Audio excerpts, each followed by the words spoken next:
Welcome to my presentation on open learning and the resources and pedagogy that go along with it. So in this presentation, I'll be doing an introduction on open educational resources, looking at the features and benefits. What is open pedagogy? Uh, I'll be looking at a few of the platforms that you can use for it, and also looking at how my state of Connecticut uses and implements it as well. So, openness in education really champions the unrestricted sharing of teaching materials and collaborative practices, which I will talk about as the 5 R's. This philosophy acknowledges that education really thrives on the principles of sharing, generosity, where knowledge is really freely shared with learners and educators alike. By breaking down those barriers of knowledge, openness fosters a culture of collaboration and innovation, which really empowers the learning experience and promotes inclusivity. Through the dynamic exchange and adaptation, educational resources can continuously be refined to fit diverse learning needs and empowering individuals from all backgrounds to access high quality education. So here's the breakdown of the 5 R's of open educational resources according to David Wiley. The first is reuse. The right to use content in a wide range of ways. The second is revise. The right to adapt, adjust, modify, or alter the content itself. The next is remix, the right to combine the original or revised content with other material in order to create something new. The fourth is redistribute, the right to share copies of the original content, your revisions, or your remixes with other people. And the last is retain, the right to make, own, and control copies of the content. These 5 features really emphasize the freedom to access, customize, and distribute educational materials, which fosters that culture of openness and collaboration in education. OER offers numerous instructional benefits that contribute to enhanced learning experiences. The first is the cost savings. Obviously, with budget constraints and the loss of ESSER funds in many school districts, this affordability can alleviate financial strains on students and institutions. The next is flexibility, which OER allows educators to customize and adapt learning materials to suit the specific needs and diverse learning styles and abilities of their students. Next is up to date content.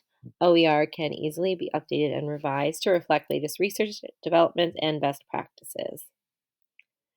Collaboration is the next one, and OER fosters collaboration amongst educators by encouraging the sharing of resources, ideas, and expertise.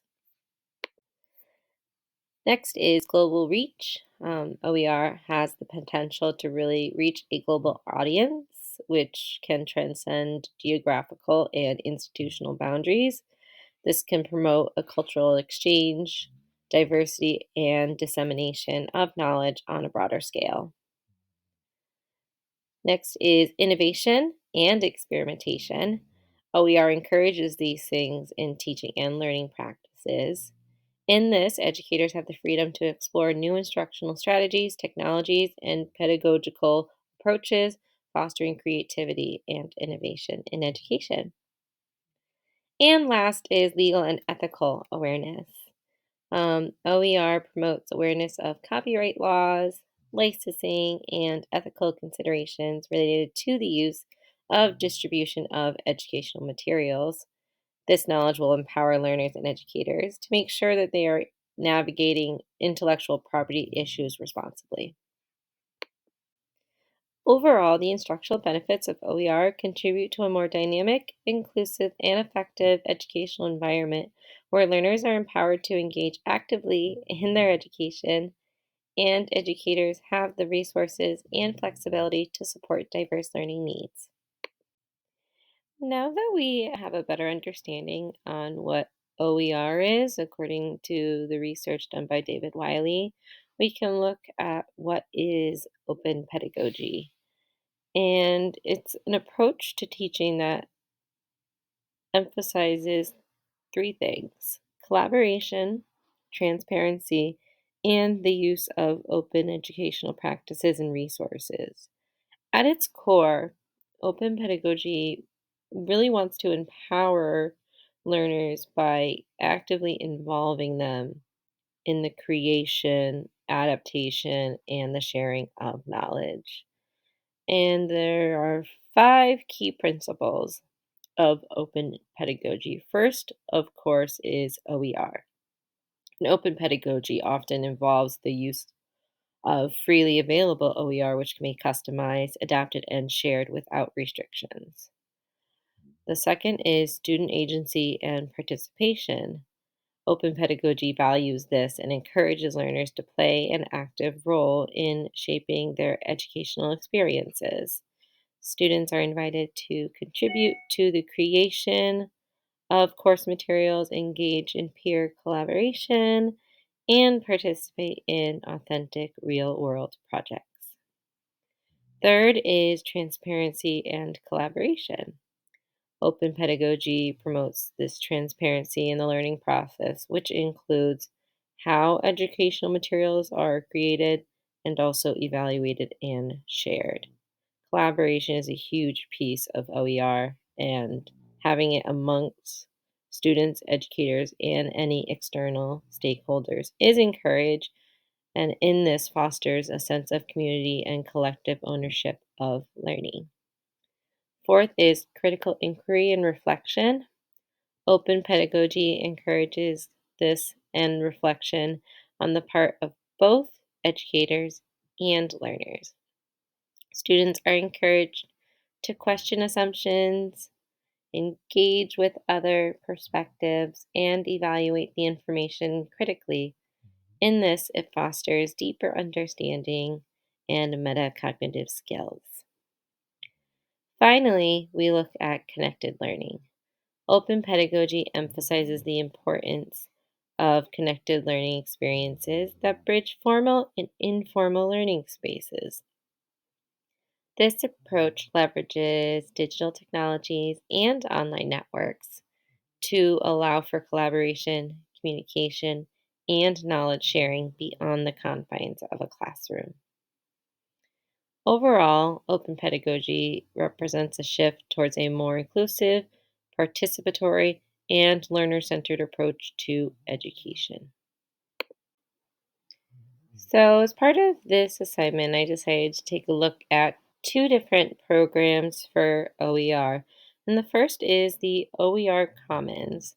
And this is a digital library that includes resources for textbooks, lesson plans, videos, and interactive simulations.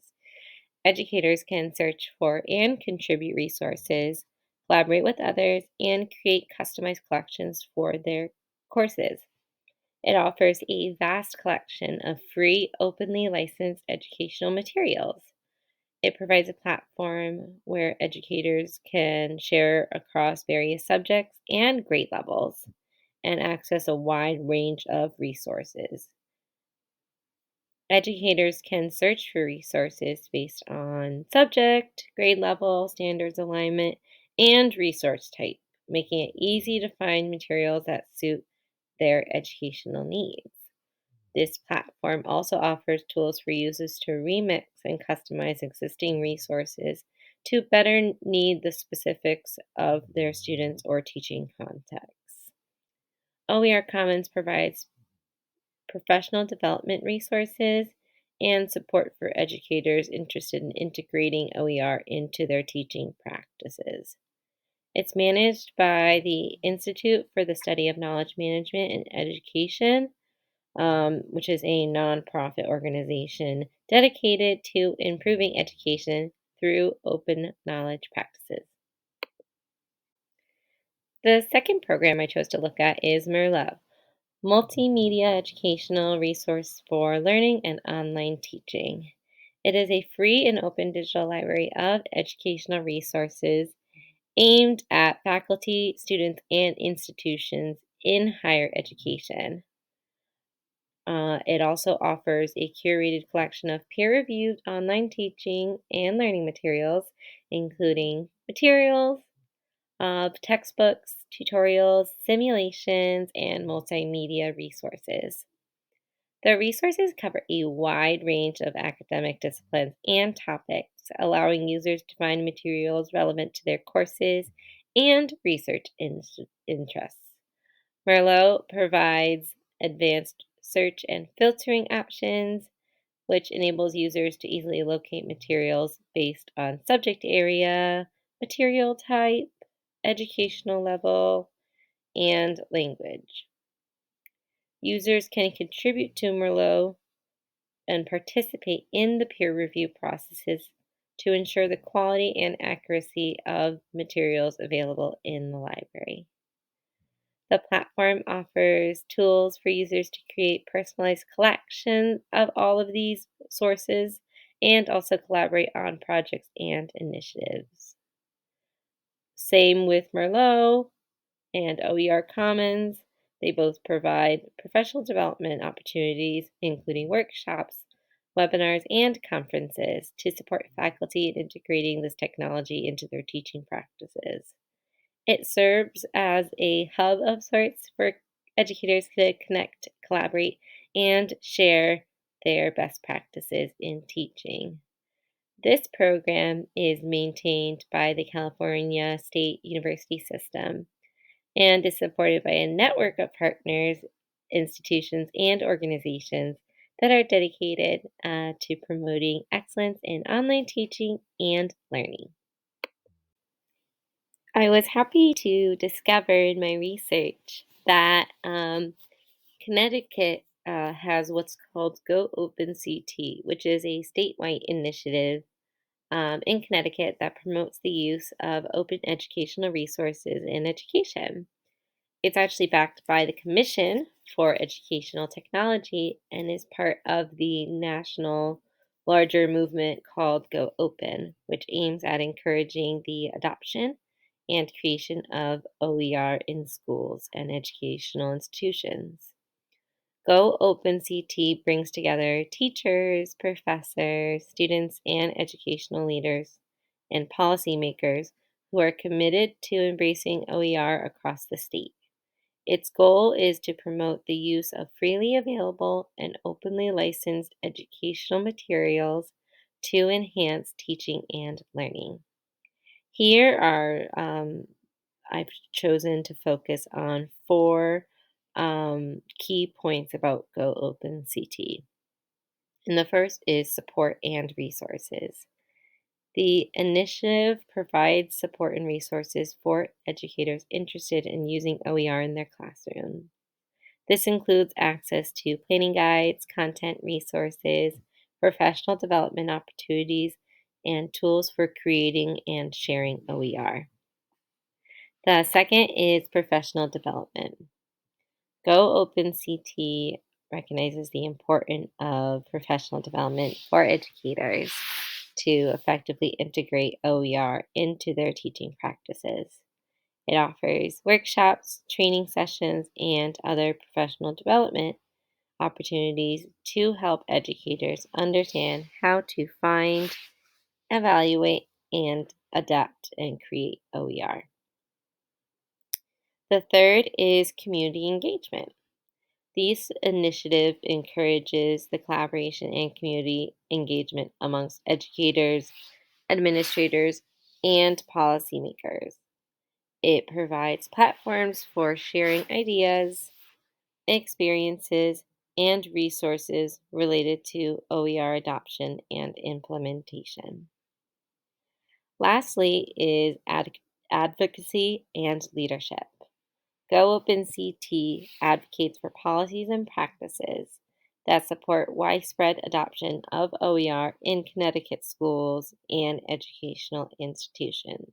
It highlights the benefits of OER, which we went over earlier in the presentation, like cost savings and equity of access, and works to build leadership support for these initiatives.